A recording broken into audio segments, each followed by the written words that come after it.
Olá, é um prazer, estamos aqui novamente começando mais uma edição do programa Cara de Um, Focinho do Outro, feito pela Sociedade Brasileira de Psicanálise Integrativa. Aliás, convidamos você para que se inscreva no canal e assista a todos os programas feitos pelos professores, pelos psicanalistas aqui da Sociedade Brasileira de Psicanálise Integrativa. Hoje o assunto não poderia ser mais importante, que é dermatologia veterinária. Os animais, eles têm muitos problemas de pele. E hoje o tema é dermatologia, as doenças de pele dos cães e dos gatos. Cerca de 60% dos atendimentos em clínicas veterinárias e em hospitais veterinários se relacionam às doenças de pele. Dentre as principais, porque nós temos inúmeras doenças de pele, nós temos doenças infecciosas, parasitárias, fúngicas, nós temos doenças autoimunes, nós temos doenças alérgicas, uma infinidade de doenças que acometem a pele dos cães e dos gatos. O que é muito importante a gente ressaltar, inclusive estando dentro de um canal onde nós podemos falar sobre psicanálise, psique, comportamento, relação homem-animal, é que a maioria das doenças de pele, especialmente as doenças crônicas são aquelas doenças incuráveis, né, aquela doença para o resto da vida, que são as tais dermatites, aqueles cães que se coçam, né? As doenças autoimunes também são consideradas doenças crônicas. Doenças autoimunes são doenças autodestrutivas, onde o próprio organismo passa a se destruir. Sendo que as doenças alérgicas, elas correspondem às doenças crônicas mais comuns. E o importante, dentro desse canal que nós desenvolvemos aqui na Sociedade Brasileira, é que a grande maioria dessas doenças é potencializada, agravada, dinamizada pelo psiquismo do animal. Fazendo um paralelo com a medicina chinesa, interessante que os chineses dizem isso há cerca de 5.000 anos, que quem adoece da pele, normalmente está doente dos seus relacionamentos. Olha que interessante, a pele é o que divide o nosso interno do nosso externo. É através da pele que nós fazemos, e os animais também, contato com o mundo. Então a pele, nós vemos as pessoas, os animais nos veem, nós vemos os animais através da pele. Então veja, a pele é a primeira coisa que a gente vê num indivíduo. É um órgão que corresponde a 60% do corpo. Então é um órgão importante de revestimento, né, de superfície. Então quem adoece da pele está doente dos seus relacionamentos. E tirando as causas físicas das doenças, por exemplo, às vezes o cachorro tem alergia à picada de pulga, por exemplo. A pulga pica o animal e ele se coça por conta do quadro alérgico. Mas independente do quadro físico, nós psicanalistas veterinários, nós fazemos sempre um paralelo com a questão mental, emocional e psíquica. E dentro de uma visão sistêmica, de um olhar sistêmico que nós temos para a doença, então quando a pessoa me traz um animal doente, não é o animal que está doente, é a casa que está doente. Então quando alguém me traz um animal, um cachorro, por exemplo, com problema de pele, eu vou querer saber como está o relacionamento dos indivíduos da casa. Como é que estão esses indivíduos? Como é que as pessoas estão se relacionando? Então lá na minha consulta, eu vou perguntar assim: o cachorro está com problema de pele. Tá. Há quanto tempo? Legal. Quantas pessoas moram na casa? Quem mora nessa casa? O pai, a mãe e o filho. Tá, o cachorro também. Tem um gato. Perfeito. Como é que é o relacionamento de vocês? E para minha surpresa, eu tenho percebido que casas com problemas de relacionamento, os animais somatizam doenças dermatológicas. É óbvio que isso não é uma regra, não existe regra em biologia. Parafraseando um professor meu, ele dizia que há duas palavras que não se fala em medicina, uma é nunca e a outra é sempre. Então, dizer nunca vai acontecer isso, se acontecer aquilo, não é verdade. Ou sempre isso tem que acontecer, também não é verdade. Quem lida com biologia, lida com o imponderável. É óbvio que são tendências. Então, para a grande maioria dos cães que chegam no consultório com problemas dermatológicos, a hora que eu começo a fazer a tal da anamnese, que são aquelas perguntas que o médico faz para entender o que está acontecendo com o paciente, eu localizo problemas de relacionamento na casa. Então é o marido se separando da esposa, ou a esposa se separando do marido, é o filho que está usando drogas, enfim, sempre tem uma questão, sempre tem um tema na casa que está acontecendo ligado a relacionamento. Aí alguém pode dizer assim, mas quem não tem problema de relacionamento? Mais ou menos, né? Nós podemos até ter questões com relacionamento. A vida aqui não existe. Dizem que a perfeição não é dessa terra, né? Então, sempre relacionar é isso. Relacionar é discutir, é se entender. Relacionar é você conviver, é você saber se impor, saber o momento de não se impor, saber o momento de se submeter, enfim. Isso é relacionamento. Então, sempre terão essas questões. No entanto, há casas em que o tema relacionamento é algo importante.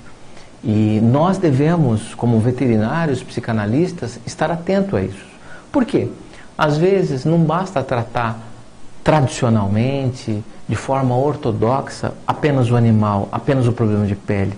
Então, se no meu consultório eu tiver um olhar somente para o animal, eu não acho que eu estou fazendo medicina veterinária, né? Nós temos que ter uma visão mais ampla, mais aberta do que está acontecendo com o animal. E se nós identificarmos questões da casa, como psicanalistas, a gente deve orientar a buscar uma terapia, a fazer um tratamento, a buscar um psicanalista, né? Entender o que está acontecendo e concomitantemente tratar o animal. Talvez seja por isso que muitos animais peregrinam de veterinário em veterinário com problemas de pele e não se resolvem. Não se resolve e não vai se resolver se não houver um tratamento sistêmico da casa. Então, essa questão da terapia familiar, sistêmica, veterinária, que é o que eu faço, né? Ela aborda essas questões. E eu tenho visto que as doenças, ainda que sejam incuráveis, que são a maioria dos problemas que nos chegam de pele, ainda que elas sejam incuráveis, os animais melhoram dos seus sintomas. Então o cachorro que se coçava 100 vezes por dia, passa a coçar 60. Uma melhora de 40%, que é uma melhora bem grande. Se o animal tinha que tomar antibiótico e anti-inflamatório a cada 3 meses, por conta de uma doença de pele que não se curava, o animal passa a tomar antibiótico a cada 6 meses, a cada 8 meses. Enfim, a doença continua crônica, porque essa é a definição. Doença crônica é aquela que não tem cura. Ela continua incurável, o animal continua doente. No entanto, sofrendo menos com os sintomas dessa doença. O animal numa melhor condição de bem-estar, né, onde ele vive de uma forma mais feliz. Ou melhor, vive e convive com a doença, que esse que é a grande questão, né? Quando a gente fala, então não vai curar o cachorro, a gente tem essa mania, né, da cura, né? Nós temos essa neurose, ele tem que curar, é a cura. Que cura? Cura de quê?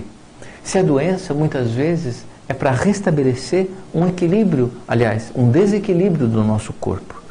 Então, muito mais importante que se curar de uma doença é viver, ainda que com a doença, mas de uma forma equilibrada, né? Então talvez o grande equilíbrio esteja aí, né? Então é muito importante que o médico veterinário tenha essa visão holística, considerando o físico, o mental, o emocional, o psiquismo e até, por que não, o espiritual do animal, né? A questão energética, a questão magnética. Imaginem vocês, eu sempre digo que a gente precisa tratar o cachorro, o tutor e a família e a casa como um estabelecimento mesmo físico, né? Como um organismo físico. Veja que interessante, você sai de manhã, vai trabalhar, volta à noite. Tua esposa faz a mesma coisa. O filho fica em casa meio período, meio período na escola. A faxineira ou a colaboradora vai lá 3 vezes por semana limpar. Enfim, todo mundo, todas as pessoas que moram na casa ficam ali por períodos. Olha que interessante, a gente nunca pensa nisso. O cachorro, o gato, fica às 24 horas do dia, dentro da casa, submetido a esse ambiente, 365 dias por ano.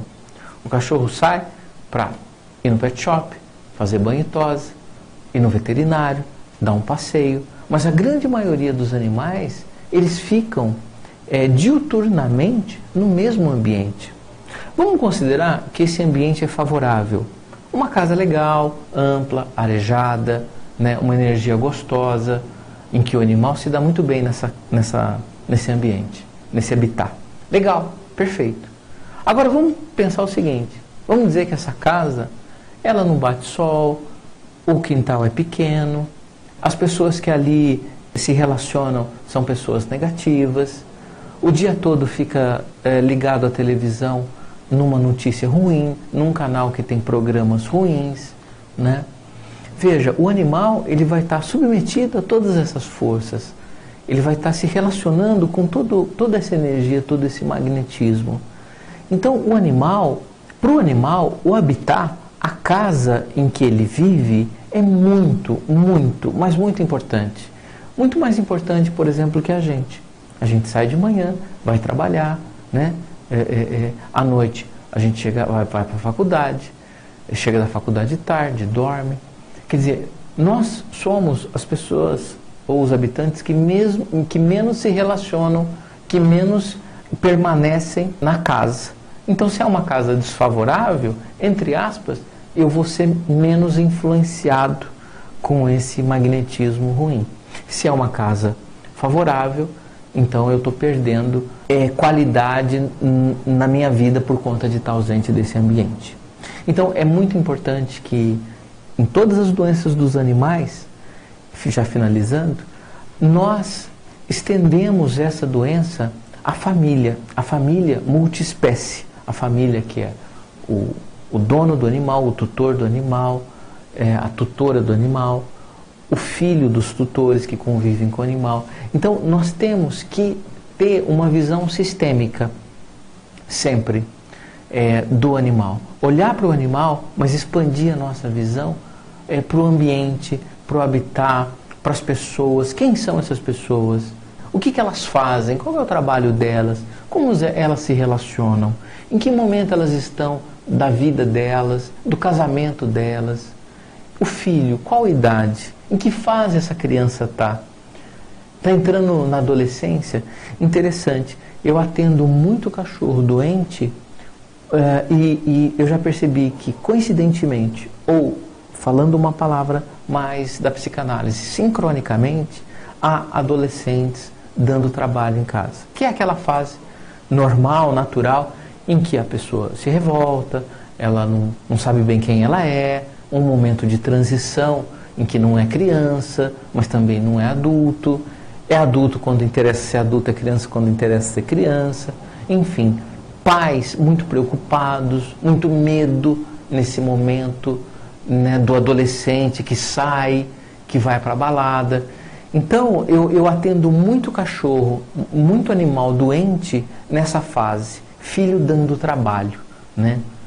Falando de uma forma objetiva. Filho dando trabalho, pronto.